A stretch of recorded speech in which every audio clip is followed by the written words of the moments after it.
So you need a healer, but your religious trauma won't allow you to play a cleric. The Divine Soul Sorcerer caught your eye, but you want to make it more unique. More you. So let's subvert what it means to be a divine soul. Replace your connection with the divine for something like troll blood or dog heaven, and then make your character favored by more than just the gods.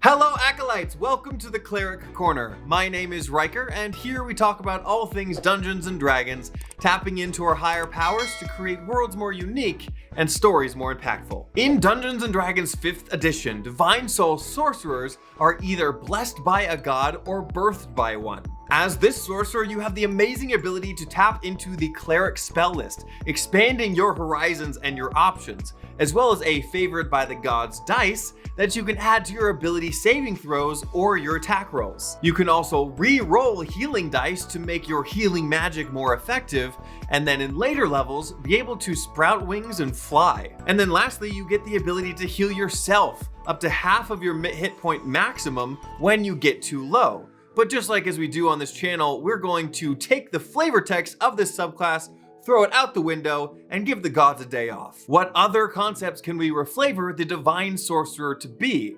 So without further ado, here are 10 concepts to flavor your character. Starting with the Ichor, you dabble into the hemomancy magic of blood.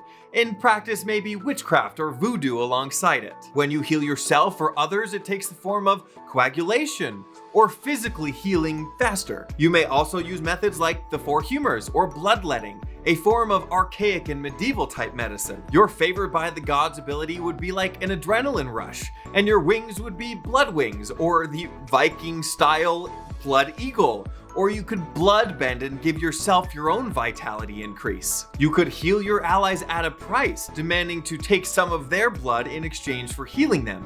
Or by healing them with this necromantic energy, you are slowly corrupting them with dark magic. This darkness replacing the wounds and the missing skin, but not entirely healing it. But with another blood-related idea, I give you the Troll, who, if you are familiar with D&D lore, they have the uncanny ability to regenerate themselves. The only way to counteract this healing, of course, is to hit the trolls with fire damage. And it might be fun and interesting to have you interact with it the same way, but perhaps you take vials of your own blood or blood from trolls that you find along the way in order to heal your party members and yourself with that same method. You could be a full troll yourself, or be half a troll. You could get your blood from some long line of monsters, or you could just be a troll hunter, and that's how you get access to these vials of troll blood. As long as you have this troll blood on hand, you'll be able to heal your party members. Now, there are also some other monsters with regenerative abilities, including the Revenant and Vampire, so being undead.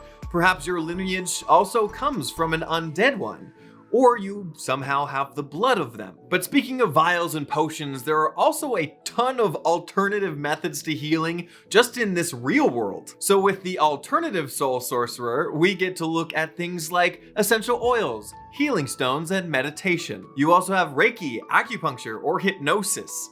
The question is, what does this alternative healing look like in a magical world? What other alternatives could be out there? Perhaps the Banshee Scream, if exposed to it for a long period of time, creates a frequency that does improve healing. Or you could do some shock therapy from a Behir, or the tears from a beholder acts as one of these essential oils. Alternative healings could also come from false priesthoods and cult manipulation. Perhaps your fellow players just believe that you're healing them, and you're trying to hide the fact that you're not a real cleric, a placebo effect. But speaking of alternative healing, we know that in Dungeons & Dragons, anything alternative to a cleric is anything other than a cleric. But in this case, we'll look at the Paladin Soul Sorcerer, a class that still heals, but instead of getting their magic mainly from a god, they get it from their oaths, a magical resolve that manifests in divine power. So what if your Divine Soul Sorcerer got their divine magic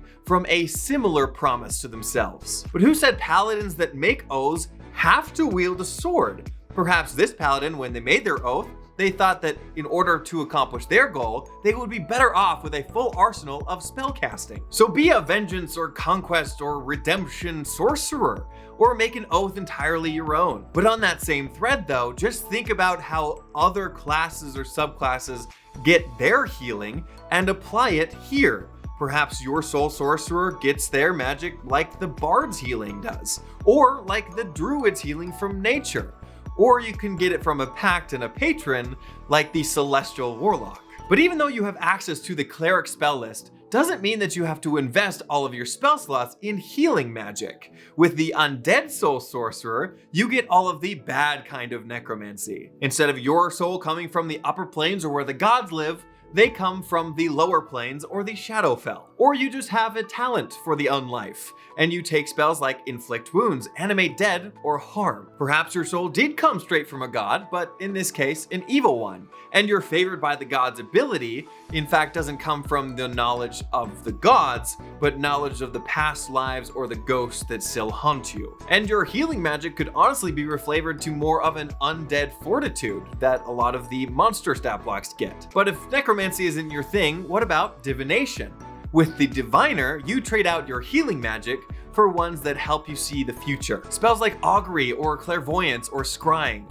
Your blood coming from a long lineage of seers. So now taking the role more of the utility caster, you could also reflavor it to be more of innate psychic ability where you're healing your allies with psionics. In this case, it would be easy to reflavor your flying speed as telekinesis, and your favored by the gods, of course, is just peering slightly into the future to make sure that you're successful. Have fun with it by using tarot cards, crystal balls, star charts, or bone dice. You could also continue to play with this divination idea, and instead of just seeing time, you could control it. Retroactively healing your enemies or rewinding the area where a wound was cut to before like it never happened. Kind of like the Clockwork Soul Sorcerer, but having the ability to heal and cast divination magic that the Clockwork Soul doesn't have. It may be the difference to fulfill the ideas that you had for your character. After all, Divine Soul Sorcerers get their magic from upper planes, and Mechanus, the plane of law and gears, is one of those upper planes. But now leveling up a character exactly the way you want with the abilities that you want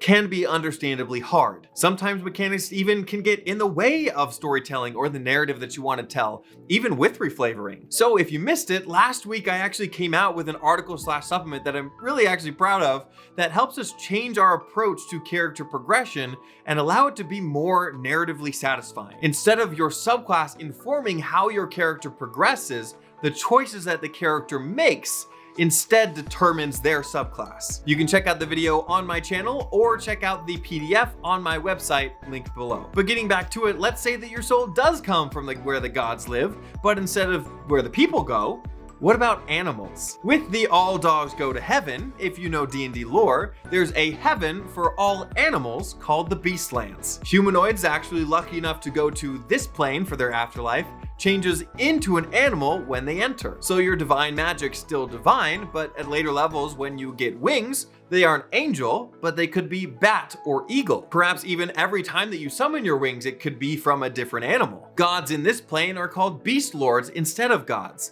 and animals that do come here actually reincarnate for multiple lives back on the material plane. Perhaps you were an animal in this previous life and you come back as now a humanoid. In the same vein, the upper and lower planes can often be perceived as the afterlife. But what about for you? It could be the before life. With the fallen angel, you didn't come from a saturated bloodline of celestials, but you are the celestial, an avatar or messenger from some god that you need to accomplish some task before you can return back home. You are a planetar in training or a child of one, in this case being more like a demigod. I think I mentioned a similar idea in a previous cleric video, but I think that it is important to call it out for the sorcerer as well. You could have been an answer to one of your party's prayers, their god sending you. Or you came down as a trial, and in order to take the next step in your ascension, you need to accomplish a task. But like the Beastlands, there is also a type of heaven called Isgard. And in D&D lore, there is the Prime Pantheon, but also lesser gods that inhabit each of these planes. For Beastlands, of course, it's the Beast Lords, but for Isgard, it's the Norse gods. Thor, Odin, and the Valkyrie, for example. You could be Thor, essentially, being cast out by Odin because of some stupid mistake, and now you have to learn a lesson before you can go back home. But with the next idea, you're not the one taking orders, you're the one giving them. With the Motivator, you heal the party by increasing their resolve and their overall morale. This is important to mention that hit points do not directly translate to how many times you can get hit with a sword. It's not health, but could also be stamina or willpower. You may see an ally falter, their weapon strikes reflecting doubt or fear. You yell a command, a call to arms, or just a, "You can do this, just keep fighting." Your healing words strengthen their resolve as they renew their determination. In fact, you could really reflavor all of your buffing or support spells this way. And like we mentioned earlier, in this way you would be getting your magic a lot like the Bard class would be, but just implementing it to Divine Soul mechanics. For the next one, we look to the future and introduce scientific healing. In this case, the Nanotech uses nanobots to control the healing of their allies. They may have to inject them with or without their permission, but with a whistle or a click of a button, the little nanobots go to work. But of course, I have to think about what this might look like in a medieval setting, and instead of these metal bugs going around and healing your allies, this could be actual bugs. Bugs from the higher or celestial planes. So celestial bugs that fly around and land on your allies, healing their wounds. And for some reason, you were entrusted with them. But whether it be modern medicine and syringes or magical creatures, remember to find flavor that will really get you excited about your characters even years into play. If you have other reflavors in mind or have played the Divine Sorcerer before, please let me know in the comments below. And if there are other subclasses that I haven't covered yet, let me know the ones that you want to see. But to see other subclasses that I have done, you can check out this playlist here. But in the meantime, go out there and spread the good word of D&D and make the world a better place, both on and off your tables. See you in the next one.